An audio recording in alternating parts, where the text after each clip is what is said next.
my boo thing, my boy Shay Shay. What a way to start the weekend. The original plan this evening was to talk about the dreadful, abysmal, embarrassing, catastrophic book sales of Jemele Hill's memoir. Actually, I can't even call them book sales because she ain't selling any books. At this point, we might as well call them book donations, table proppers for unbalanced tables. The publishing company's actually donated more books than they've sold. We might get into that tomorrow because one of our favorite shitfucks, one of our favorite victims, the man who puts the respect and rectum respecters. The man who is notorious for his bongo festivals. Here on the channel, this man needs no introduction. Hey, it's me, Shay Shay. Skippy is my baby. I'm talking, of course, about Shannon Sharpe. Now, I see what you did there, Shay Shay. I see what you did this morning. I know we have been giving a lot of attention to Smelly Jemele this week. Hell, it's been months since we have dedicated an entire video to your shitfuckery. We have been so busy with the constantly changing wigs of Joy Reid, the racial propaganda of Tiffer the Bongo Sniffer, the growing forehead of Stephen A. Smith.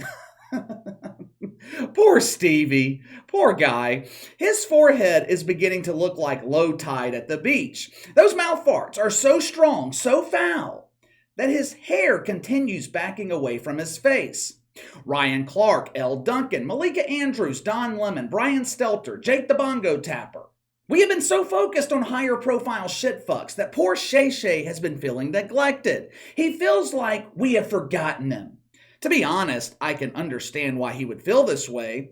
It is not difficult for Undisputedly Woke to go unnoticed. Ratings for this dump are beyond embarrassing. I had someone email me the other day. KC, you are way too obsessed with ratings. Ratings are not a true reflection of the popularity of a show. Oh yeah? Well, you tell me how to measure it then. Now, ratings aren't the only metric, but it's damn sure the most important, the most visible. I do this every day. I analyze the mainstream media every day. Every week, I see Stephen A. Smith generating headlines for something. Joy Reid does the same thing, CNN, MSNBC. For the first time in months, Shannon Sharpe was able to generate mainstream attention. Now, why doesn't he usually generate headlines? No one's watching this fucking show. Wednesday, Undisputedly Woke drew 127,000 viewers. Shay Shay and Skippy Bebe, they struggled to crack the top 100 on cable. They are consistently beaten by shit like Blue's Clues, Bitchin' Rides, Back to the Farm. Hell, The Daily Show. The Daily Show has 9 toes in the grave. It doubles the audience of Undisputedly Woke. Last night, I'm sitting there, I'm working on the sports book trying to stay ahead. With college basketball starting this week, the next few months are the busiest time of year. So, sitting there, I'm working. I notice a text notification light up on my phone. I check the message. It's from Shay Shay. The message read, "Hey KC, it's Shay. I'm all in my feelings. My feelings have been crushed. You have been ignoring me for months. Watch the show tomorrow morning. I promise you, I have come up with something so incredibly stupid. Even you will be shocked at what I say." It takes a lot to surprise me. When you study the world of stupidity for a living, you become desensitized to the ignorance. But Shay Shay did not disappoint.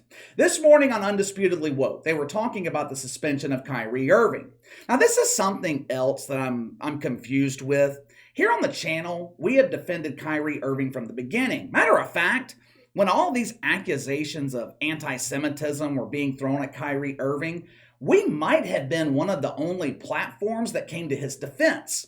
While the shitfucks were calling him a racist, while they were pushing to have him silenced, we defended his right to speak. Now they are doing what they do best, shifting the narrative. All of a sudden, they're coming to the defense of Kyrie Irving. They are claiming the suspension is too harsh. The Nets are being unreasonable. Some, like Shay Sharpe, they are even taking it a step further and claiming that we're the ones trying to have Kyrie Irving canceled. Earlier this morning, Shannon Sharpe tried to compare the suspension of Kyrie Irving to the lack of punishment for Houston Texans owner Bob McNair. Now, back in 2017, Bob McNair, He condemned NFL players for kneeling for the national anthem. He said NFL owners couldn't get themselves into a situation where the inmates are running the asylum. Now, that phrase, that is a common phrase. People have been using it for decades, but of course, the shit fucks. They tried to turn that into mythical racism. Now, listen to Shay Shay. Compare the two scenarios, two situations, and the sheer stupidity that comes out of his mouth. Roll the film.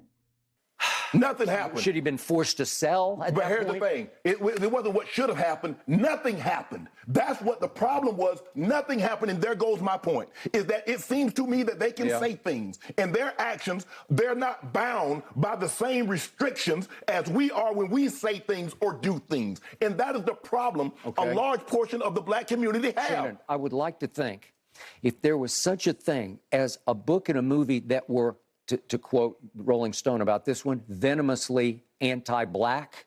If that, I can't even imagine it existing in this country, but if it were, and any white entertainer or a basketball star or football or baseball star dared to post a link to that, that player would lose his whole career. Man, he would be done. After what President Trump has said about the American Jews versus the Israeli Jews and what he's tweeted and what he's posted, and he ain't got canceled yet. So don't give me that if this would have happened, if that would have happened, because we've seen in instances when they have done things, they've never been canceled. Really? Really? Do I even need to sit here and explain the stupidity of this? Number one, and I cannot believe Shannon Sharpe is putting me in a situation where I'm actually agreeing with Skip Bayless. But number one, what did Bob McNair say in 2017 that justified punishment? For starters, he's the owner of the team. Keyword, owner, boss, the guy that signs the checks. In order for Roger Goodell to punish an NFL owner, they've got to do something egregious. Dan Snyder, for example. Dan Snyder is the worst owner in professional sports. And look at how difficult that situation is for the NFL. Jerry Jones. Jerry Jones condemned players who knelt for the national anthem too. Actually, Jerry Jones outright banned his players from kneeling. I don't remember shitfucks wanting him to be punished. But KC, Bob McNair said inmates can't run the asylum. That has racial connotations because most prisoners identify as black men. Yeah, okay. Like I said, that phrase has been used for decades. The only reason it has racial connotations is because you tie race into it. Number two, Shay Shay is complaining about this so-called double standard. He makes the claim that white and black men aren't held to the same standards. I happen to agree with him 100%. He just had the roles reversed. Now, according to Shannon Sharpe, if a black man says something offensive, he's automatically canceled. White dude says something offensive, he's given a pass. He used Donald Trump as an example. Last month, Donald Trump said the following on his app Truth Social, quote, "No president has done more for Israel than I have. American Jews have to get their act together and appreciate what they have in Israel before it's too late," end quote. Now, to be fair, I couldn't find the context or even the reason why he said this, but just hearing it on the surface, what the hell's so offensive about that? I didn't take those remarks as Trump pitting American Jews against Israeli Jews. It sounded to me like he was actually trying to unite them, trying to get Americans to realize Israel's our ally, not our enemy. Shannon Sharpe complained that Donald Trump didn't get canceled over these remarks.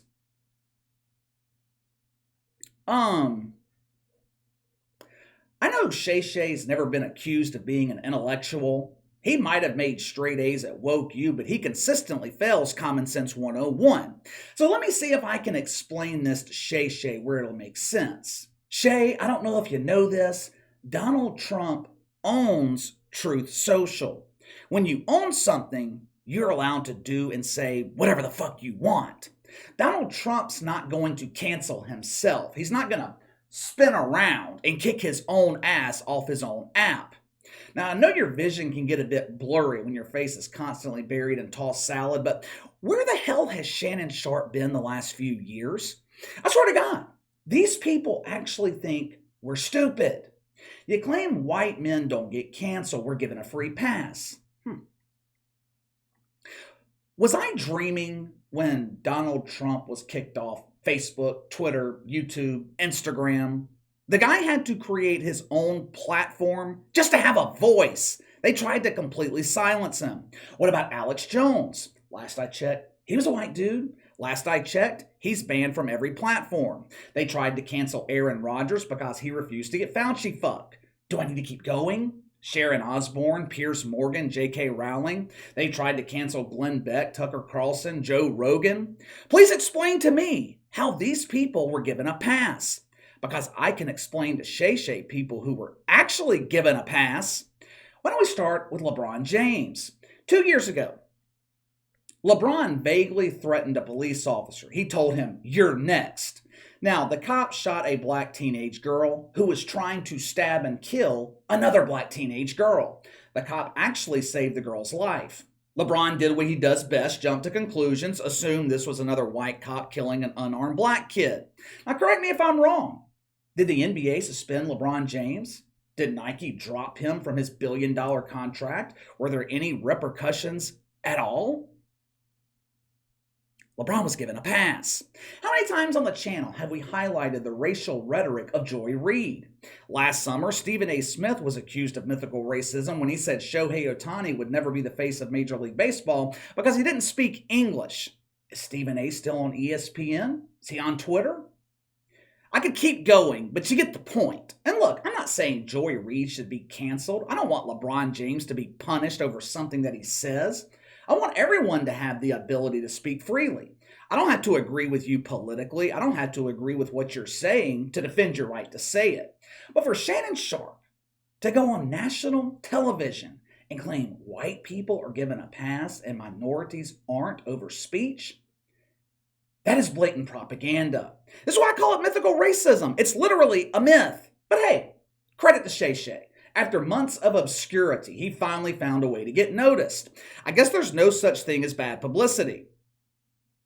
But give me your thoughts. Shannon Sharpe claims black men are immediately canceled while white people are constantly given a pass. Sound off in the comments below. Make sure to like and subscribe. Click the notification bell to receive all notifications from the channel. Best way to contact me is by email at btlkc84@gmail.com, KC_BTL84 on Twitter. I'll see you guys tomorrow.